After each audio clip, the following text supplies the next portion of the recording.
Nós vamos ler do verso 19 ao verso 32. Lamentações 3, 19 a 32. Ouça este texto, ouça com a mente, ouça com o coração, procure adentrar na emoção e no conteúdo dessas palavras. E diz assim: lembro-me da minha aflição e do meu delírio, da minha amargura e do meu pesar. Lembro-me bem disso tudo, e a minha alma desfalece dentro de mim. Todavia, lembro-me também do que pode me dar esperança.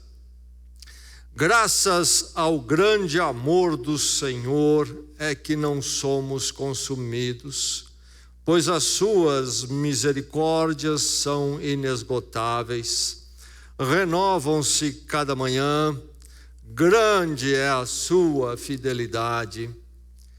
Digo a mim mesmo: a minha porção é o Senhor, portanto nele porei a minha esperança.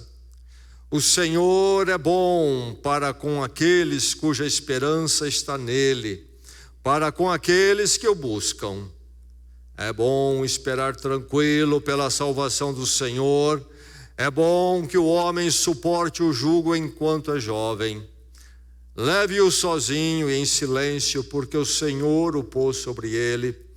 Põe o seu rosto no pó, talvez ainda haja esperança. Ofereça o rosto a quem o quer ferir e engula a desonra, porque o Senhor não o desprezará para sempre. Embora ele traga tristeza, mostrará compaixão. Tão grande é o seu amor infalível. Vamos ler esse texto mais uma vez, mas vamos entender de onde vem esse texto. Um texto difícil, não é? Um texto precioso também. Esse texto vem lá, então, de Israel antes de Cristo. Estamos falando de 7 séculos antes. O reino de Israel está no momento crítico. O povo de Deus que entra em sérios problemas porque abandonam os caminhos do Senhor. O reino de Israel tinha sido dividido em 2, na verdade, o norte e o sul, e restava agora só o reino do sul. Por volta do ano 605, e já tempos antes, o grande império na região era da Babilônia. E procurava então tomar o controle mais e mais dos outros povos, entre eles o povo de Israel. Em 605 a Babilônia atacou Israel e estava no poder o rei Joaquim. Aí começa então o reinado de Joaquim. Depois de 597 começa Joaquim, é deposto, então Zedequias agora toma o poder no segundo ataque dos babilônios, então, 597. E finalmente 586, porque Zedequias e o povo rebelam contra a Babilônia, vão buscar uma aliança com o Egito, que era um outro povo então ali forte, e a Babilônia vem com poder em 586 e arrasa a terra. Destrói Jerusalém, destrói o templo, e nos outros avanços, israelenses já tinham sido levados cativos para o exílio da Babilônia.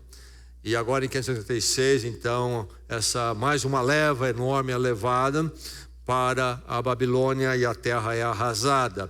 E a Babilônia deixa Gedalias ali no comando, mas Gedalias logo é assassinado pelos poucos remanescentes que ficaram. E eles temem que, como Gedalias era o representante que a Babilônia colocou, a Babilônia viria novamente e haveria um massacre. Eles fogem para o Egito, então grande parte, e Jeremias, que era contra, vai com eles para continuar ministrando a palavra de Deus. Era contra este movimento deles de rebelião. Mas enfim, o que acontece aqui é que Jeremias, que foi chamado para o ministério profético em 627, vive toda essa conturbação política, porque em Israel, em Jerusalém, se dividia entre os que queriam aliar com a Babilônia, esperar no Senhor, ver o que Deus tinha, e aqueles que queriam buscar uma aliança com o Egito para se rebelar contra a Babilônia. E aí essas trocas de rei, uma convulsão política social muito grande.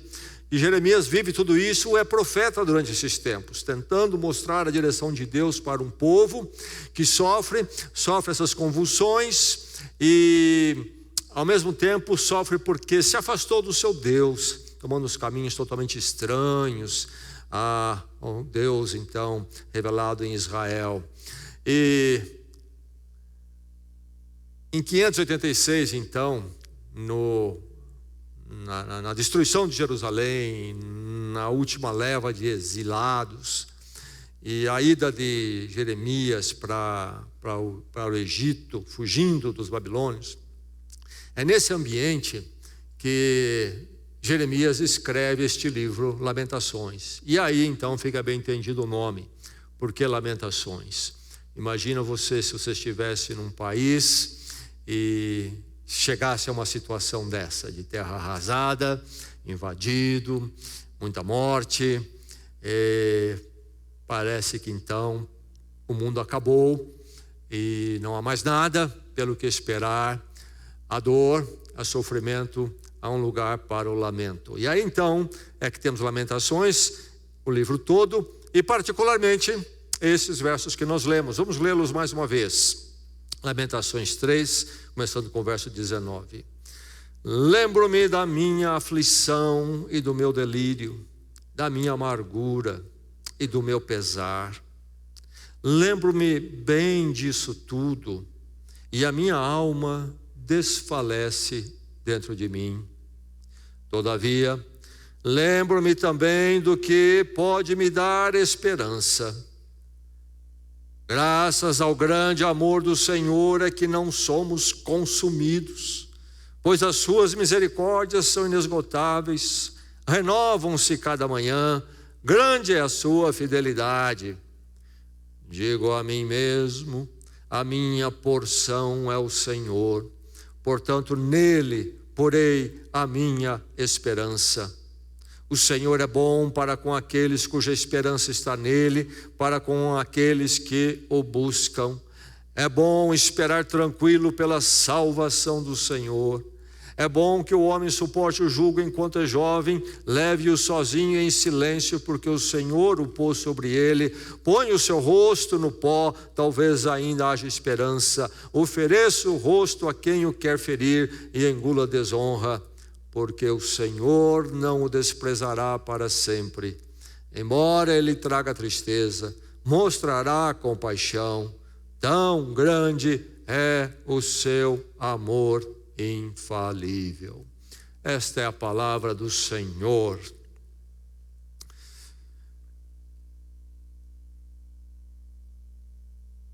A conhecida historinha diz que numa cidade pequena, um homem procurou o médico porque ele estava numa tristeza muito profunda já há algum tempo, não é isto?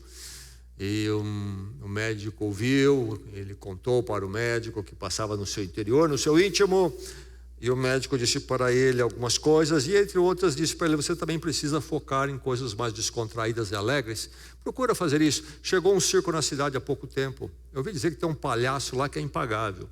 É engraçadíssimo. Vai lá, vai ver. O paciente disse para o médico: mas eu sou o palhaço. Eu sou aquele palhaço. Lidar com a tristeza é o grande drama humano. E muitas vezes nós buscamos subterfúgios. Outras vezes nós entramos em dificuldades íntimas e conflitos, e aí está o drama humano da tristeza, o abatimento. A tristeza é parte integrante da nossa existência neste mundo conturbado, em desordem, e há desordem em nós também, do ponto de vista moral e espiritual, tudo que pode causar tristeza. Quando nós fazemos o balanço da vida, nós talvez ficaríamos surpresos que é possível que haja mais momentos de tristeza na vida do que momentos de alegria. Então, saber viver exige saber conviver com a tristeza. Benilton Bezerra é um psiquiatra de renome aqui no nosso país, também conhecido aí com a projeção internacional, psicanalista, psiquiatra, professor da UERJ, e ouvi ele falando numa palestra sobre os tempos atuais. Ele não professa, não é uma fé bíblica, mas é interessante a observação dele. Ele, nessa palestra, fazia uma crítica até forte da mudança radical que tem acontecido nas últimas décadas no que se chamaria o campo da psicopatologia. E o que ele aponta é que o que houve foi uma ampla, o que ele chama de vulgarização dos diagnósticos. Ele fala também em excesso de patologização e medicalização. Então, 3 coisas que marcam aí a época e que ele também criticava. Bem, o que está envolvido em tudo isso aqui? Surge o primeiro antidepressivo em 1950 e de lá para cá tudo tem mudado. Esse excesso que ele chama de diagnósticos, o manual DSM que se renova e amplia os diagnósticos, e nós chegamos num ponto que parece que todos nós aqui temos alguma coisa naquele livro lá, todos nós somos diagnosticados com alguma questão. Mas qual é a solução? Uma pílula, um remédio. Doutor, não tem uma para mim aí? Não tem uma para mim? Eu quero resolver o problema e eu entendo que a solução do problema nos nossos dias é um remedinho. Não me fala sobre qualquer outra coisa, me dê uma pílula, que eu quero uma pílula que resolva as coisas. E aí está esse quadro todo. É interessante que Benilton Bezerra cita uma experiência que foi feita quando um grupo de psiquiatras foram expostos a alguns pacientes filmados. Filmaram pacientes sendo então entrevistados, etc., com seus problemas, e aí isso foi mostrado a um grupo de psiquiatras ingleses. E depois, separadamente, foi mostrado o mesmo filme, as mesmas entrevistas com pessoas com dificuldades, a um grupo de psiquiatras americanos. E segundo Benilton Bezerra, os americanos diagnosticaram os entrevistados no filme ali como esquizofrênicos. E os psiquiatras ingleses diagnosticaram o que eles viram no filme como depressivos. Então aí está o drama dos diagnósticos e também das soluções. Há uma complexidade, há muito debate. Também não somos aqui negacionistas de que há uma possibilidade de benefício e precisa se cuidar e lidar com essas coisas, e há uma possibilidade às vezes de ajuda medicamentosa, talvez há um lugar para isso, um momento, talvez há exagero apontado aqui por Benilton Bezerra. Inclusive ele fala nessa entrevista que dificilmente uma casa hoje não tem um vidrinho lá na linha psiquiátrica, não é? E ele aponta inclusive também que no início somente o psiquiatra, por exemplo, passava esses remédios, mas hoje qualquer médico em qualquer especialidade passa esses remédios. Enfim, uma proliferação. Mas é interessante que ele mesmo, na perspectiva dele, ele aponta que no que nós vivemos em tudo isso aqui é que nós chegamos no momento que a humanidade não sabe conviver, lidar com o sofrimento. Eis o grande problema. Não sabemos conviver e lidar com o sofrimento. E a nossa geração pós-Segunda Guerra Mundial, eu digo geração aí no sentido amplo, eu creio que é uma das mais lamentáveis, porque é uma geração que vem avançando e chega nos nossos dias de pessoas com pouca resistência, achando que o mundo sempre vai ter que ser maravilhoso para eles, e não podem ter frustração. É a luta toda hoje em dia, que ninguém pode ser frustrado em nada, e nos tornamos então seres com uma pele muito fina, e não sabemos lidar com o sofrimento, não entendemos que o viver é um viver de sofrimento. Gerações passadas viveram com doenças, hoje nós estamos aí, uma experiência muito interessante com essa questão do Covid, mas coisas piores foram vividas no passado, guerras foram vividas, não havia recursos médicos como temos hoje, enfim, vivia um quadro muito mais dolorido e sabiam lidar melhor, não que eram perfeitos, com o sofrimento e a tristeza.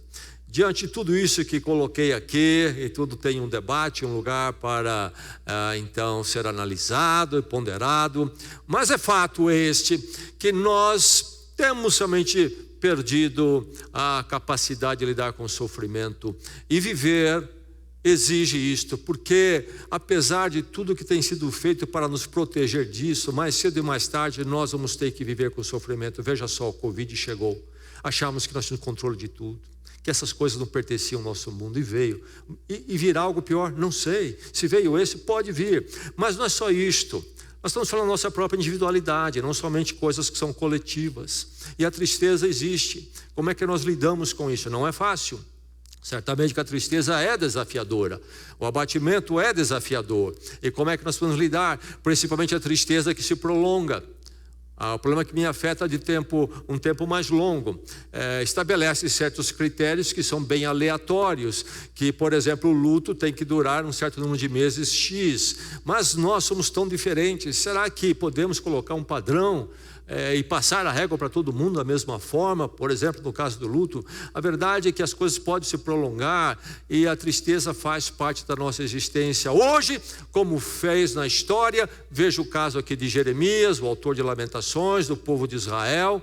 Que tristeza, quando você lê esse texto, só esses versos, para não ler o livro todo, esse lamento não porque eram meramente lamentadores, chorosos, que ficam sempre se lamentando, mas porque a dor era muito grande.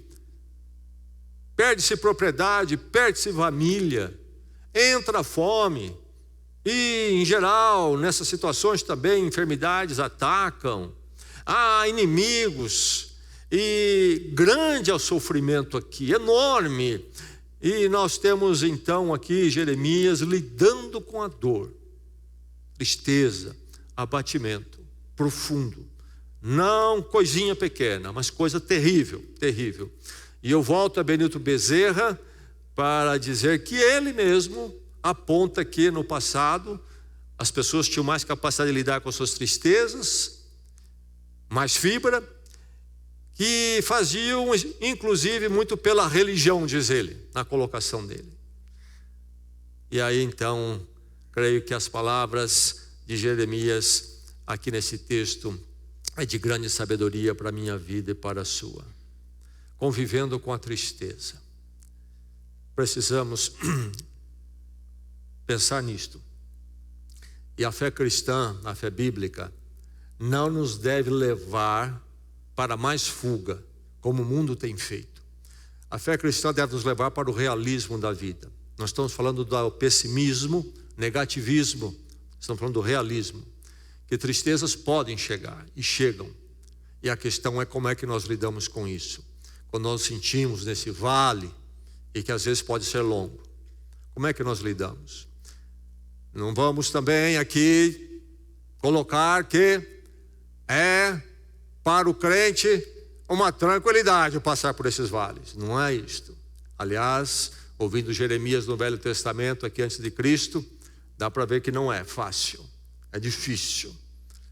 Mas precisamos entender à luz da palavra de Deus sobre a realidade da tristeza e como é que nós lidamos com ela. Aqui está Jeremias. É preciso enfrentar a tristeza em si mesmada, Está aí a tristeza, o que nós fazemos? Pegar uma fuga, vamos negar, sublimar, vamos achar que não deve estar aí. Jeremias abre o coração, abre a sua alma para si mesmo. Ele fala da sua aflição e delírio, amargura e pesar, no verso 19. Jeremias, consigo mesmo e diante de Deus, está pondo as coisas como são. Não vamos ficar inventando, não vamos ficar com paliativos. Há um fato: a dor é grande. Isso é parte da maturidade cristã, de nós olharmos de frente à tristeza. Ele diz que ele lembra de tudo isso e a alma dele desfalece, no verso 20. Isso me faz lembrar Jesus Cristo no Getsemane, quando ele convida seus grupos lá de 3 discípulos para ir mais adiante orar com ele. E ele diz: minha alma está triste até a morte. É proibido ficar triste, diz o mundo nos nossos dias. É proibido ficar triste. E até alguns dizem que o crente nunca pode enfrentar a tristeza. Claro, se há uma realidade, há um fato, todos nós enfrentamos e temos que ter essa honestidade de enfrentar a tristeza que está aí. Agora, Jeremias fala da tristeza. O perigo qual é? É habitar nesse ensimesmar. Estou triste, estou triste, estou triste, estou triste. É preciso tomarmos cuidado com o realismo para não virar esse voltar-se para ela como um curtir daquilo e habitar nisto. Mas aí nós olhamos o texto, nós encontramos Jeremias lidando com a tristeza de uma forma de colocar uma contraposição. Na tristeza é preciso, depois de enfrentá-la e a realidade, a presença dela, fugir do ensimesmar, indo para um contrapor o desgosto, aquilo que traz a tristeza, o sentimento da tristeza. Ele diz, ele também se lembra do que pode lhe dar esperança. Se ele se lembra da tristeza, no verso 21 ele diz que ele também se lembra do que pode dar esperança. Já conversei com pessoas, muitas vezes em grande tristeza, que quando se fala sobre ele equilibrar com o que dá esperança, ele está tão revoltado que tristeza chegou à vida dele, que ele se recusa a recordar do que dá esperança como uma forma de protesto diante de Deus. É uma coisa interessante, podemos comparar com a atitude da criança quando dá uma de emburrada e vítima vai para o canto. Você me proibiu, agora vou ficar aqui, vou penalizar você, meu pai, minha mãe, ficando bravinho no canto de cara fechada. O pai diz: olha, você já tudo em ordem, pode brincar. Não vou, não vou. Vou fazer mal para mim, vou, mas você vai sentir isso também. E parece que é um pouco disso sempre em nós, essa infantilidade. Então precisamos também lembrar da esperança, não somente da tristeza. Há esse contrapor no coração, na alma de Jeremias. Ele lembra da tristeza, é muito real, a alma desfalece, mas também ele se recorda daquilo que contrapõe a todo esse desgosto. E mais, é preciso aprender com o desafio. Se a tristeza, o desafio que traz a tristeza permanece mais tempo, não olhar aquilo sempre como um desperdício. Ele vai dizer: é bom esperar tranquilo pela salvação do Senhor. E vai dizer mais: é bom que o homem suporte o jugo enquanto é jovem. É difícil isso para nós, mas a tristeza nos amadurece, se realmente ela é atravessada de forma saudável, equilibrada com Deus. Nos torna muito mais experientes para a vida, para a luta da vida. Para a luta da vida, inclusive, com Deus neste mundo, andando com Ele, nos embates da vida, quando o mundo nos traz desgostos. A nossa fé sai mais forte. É isso que Ele está dizendo aqui. Nenhum de nós sairá mais maduro se não passarmos por esses vales, não é verdade? Se não tivéssemos nenhuma dessas coisas, que tipo de pessoas nós seríamos? Agora, no meio dessa tristeza toda, que pode até se prolongar, no que eu posso me agarrar? Ele diz aqui: a minha porção é o Senhor, verso 24, e nele porei a minha esperança. A minha porção é o Senhor. E aí precisamos entender esse contexto, que sempre temos que voltar a ele, esse contexto cultural e teológico, social, em que isso está inserido. A palavra porção aqui é muito importante, porque entre os povos ali de Israel, isto era parte da subsistência e da organização social. Quando o povo de Israel chegou à terra prometida, que agora eles perdem com a invasão da Babilônia, mas alguns séculos passados, quando eles chegaram naquela terra, houve a divisão na terra para eles, entre tribos, eles eram divididos em 12 tribos, e as famílias. Houve toda uma organização ali, de ocupação da terra. Então, a família tinha a sua porção de terra. Esta é minha porção, Deus me deu esta porção. É a porção da minha família, esse pedaço de terreno aqui. Mas, entre eles, havia aqueles que iam se dedicar à manutenção do culto, ao cuidado do culto, no templo, e eram chamados levitas. Esses não tinham território, e eles viveriam daquilo que seria ofertado no templo.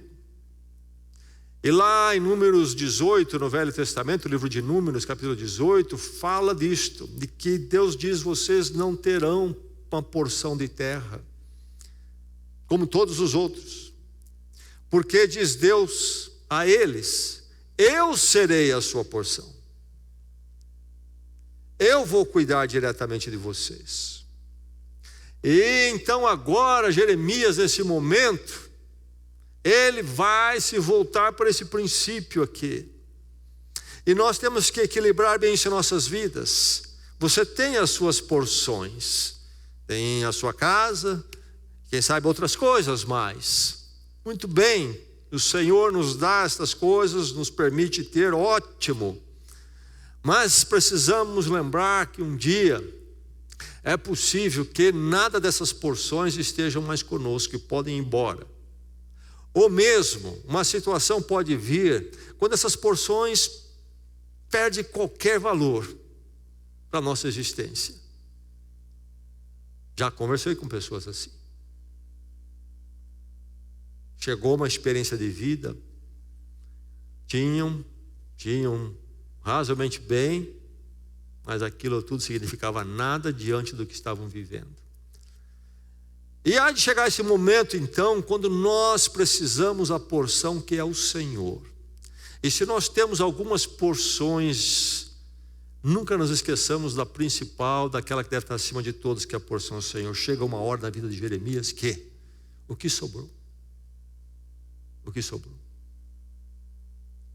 Só a porção que é o Senhor. O Senhor é a minha porção, porém nele a minha esperança. E ele teve embates políticos ali como profeta, porque o povo queria confiar em jogadas políticas para lidar com a Babilônia.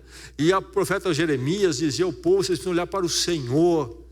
E vocês têm certas correções que vocês estão passando, porque vocês foram advertidos dos caminhos que vocês tinham, e agora vocês sofrem, precisam se humilhar diante de Deus, esperar no Senhor, não é tentar escapar fazendo alianças políticas, etc.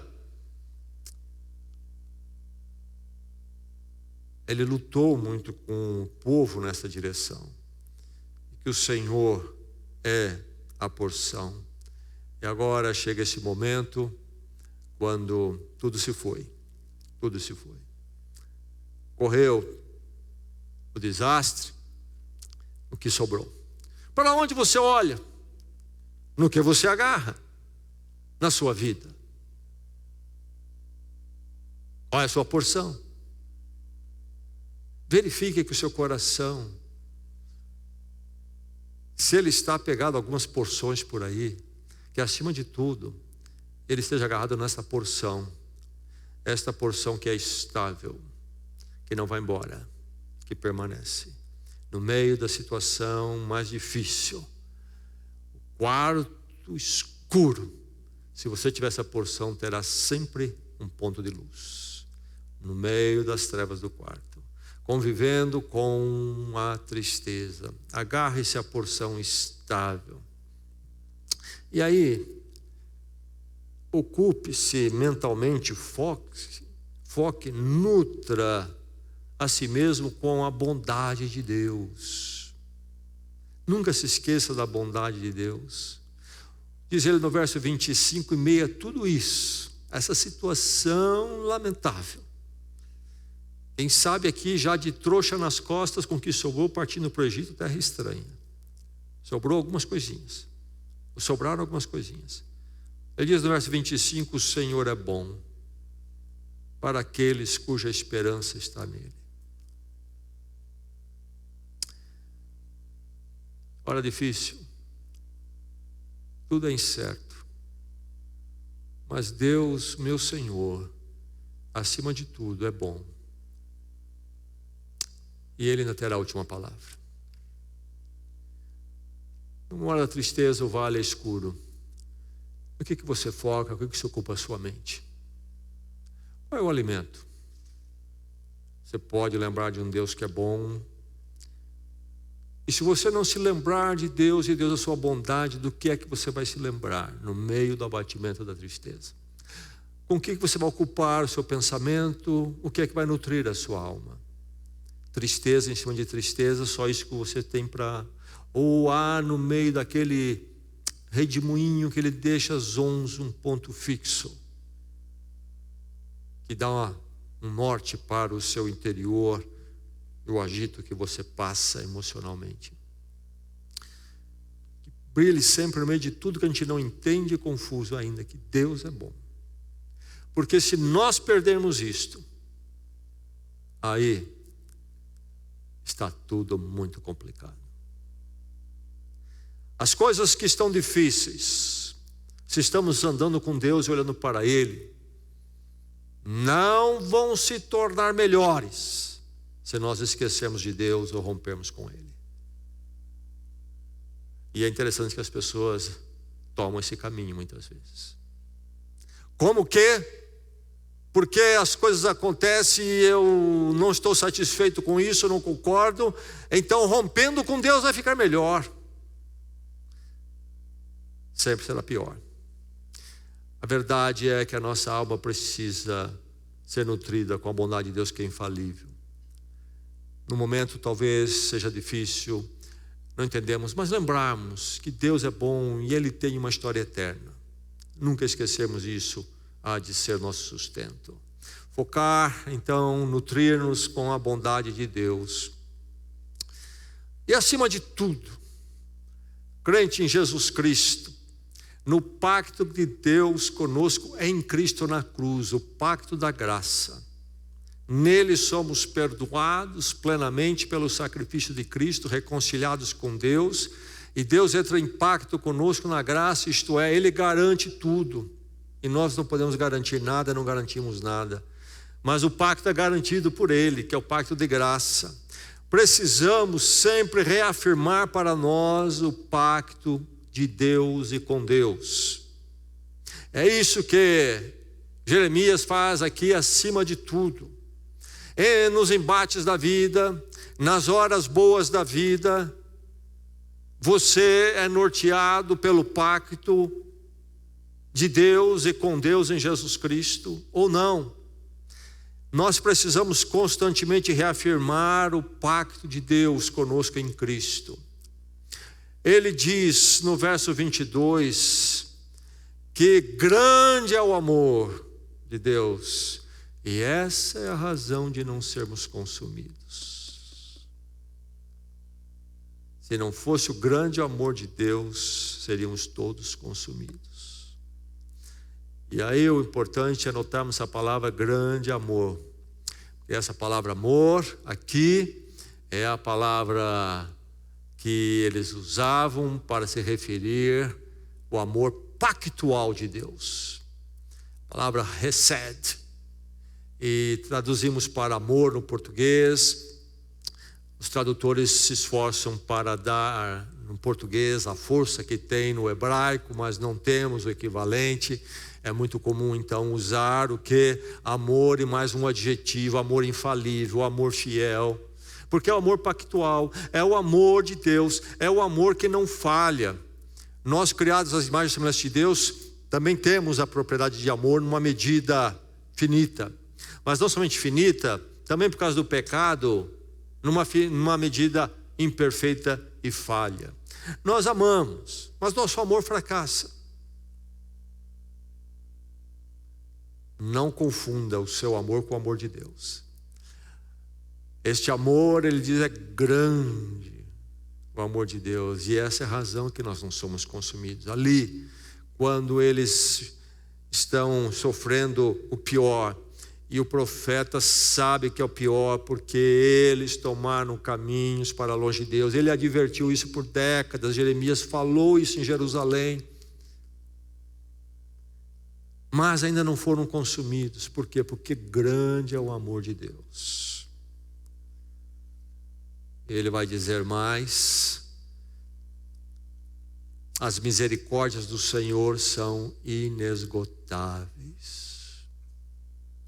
É interessante lembrar que a palavra misericórdia, nossa língua, traduzida no hebraico, na palavra deles, a ideia de misericórdia, a palavra, o termo para misericórdia, tem como raiz a palavra útero. E aí, creio que faz sentido para todos nós. O útero, esse aconchego, talvez incomparável, onde o ser humano, talvez em toda a sua existência, está no melhor dos aconchegos. Aí, então, da palavra útero, como raiz, no hebraico vem a palavra misericórdia, se estendendo um pouco mais. Então, é a misericórdia de Deus. É misericórdia inesgotável. Não se esqueça disso. É o pacto de Deus conosco na misericórdia, que não se esgota. E ele vai dizer no verso 23, se renova a cada manhã. Toda vez que você abrir os olhos cada manhã, primeiramente lembre-se do Senhor, da sua misericórdia. Você, talvez como crente, tenha andado por uma perspectiva de vida no dia a dia, um tanto quanto materialista, mecânica. Não pensa que o sol nasceu para você na manhã de hoje porque ele tinha que nascer. Tanto o sol poderia não nascer, como você poderia não ter visto a luz desse sol. Para não ir muito longe, quero dizer para você simplesmente que o sol é algo estável. E instável inclusive em relação a nós. O sol tem os seus momentos de explosões e labaredas. Décadas atrás aconteceu que houve uma um pouquinho mais forte e equipamentos eletrônicos sofreram grandes danos. E essa é uma das grandes preocupações que se tem hoje. Se acontecer de novo, a maior parte não tem proteção para tal efeito. E ficaria em uma situação complicada nos dias como hoje, na nossa dependência eletrônica. E mais, tem acontecido explosões do outro lado, que se acontecesse do lado de cá, estaríamos chamuscados demais. E daí por diante, poderíamos continuar aí numa infinidade de coisas. Eu sempre observo o mundo de hoje, a ciência falando das nossas instabilidades em tantos aspectos. E eu me lembro que quando eu era criança, e ainda então estava aí a ideia mais racionalistas, estudar sobre o controle, e eu via como as pessoas sabendo que eu era crente, que vocês creem em fim de mundo não acontece, isso aí está sempre assim, tudo tranquilo, estável, a ciência já demonstrou isso, e sabe, fim de mundo é só para quem morre. Eu ouvi muitas vezes isto, porque as pessoas não eram crentes.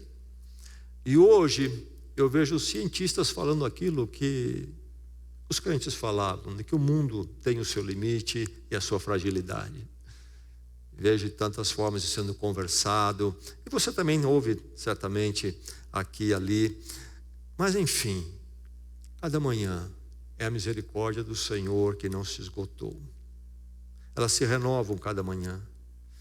Aí no verso 23 ele vai ter um brado no meio de toda essa tristeza, brado para si mesmo, quem sabe, grande é a sua fidelidade. Abençoado aquele que tem essa convicção e pode dizer isso para a sua alma no dia difícil. Lamentável aquele que não pode dizer isso para a sua alma. Porque o dia que eu não puder dizer que Deus é fiel, o Deus do pacto em Cristo é fiel para comigo eternamente, aí não sobrou nada, nada mesmo. Neste vale escuro, diz Jeremias, grande é a sua fidelidade. Convivendo com a tristeza.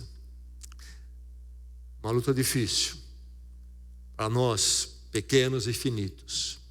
Mas precisamos aprender mais e mais sobre atravessar essa realidade da vida como crentes. E nós temos recursos para o embate, para o enfrentamento. Nós vamos sempre olhar a tristeza, não de forma ensimesmada, mas de uma forma de frente e mudando, indo além. Recordar daquilo que contrapõe a esperança. Não ficar só focando a nossa mente na tristeza, mas no que posso esperar. Aprendendo com os desafios. E agarrando-se à porção estável. Minha porção é o Senhor. E focando, nutrindo-nos com a bondade de Deus, de um Deus que é bom, essa verdade. E aí então, reafirmando sempre em nosso coração, todos os dias, o pacto de Deus conosco. Deus me amou em Cristo e se deu por mim e chamou para si mesmo de uma forma infalível. Ele jamais abrirá mão de mim hoje eternamente, ainda que esse vale seja terrível e difícil.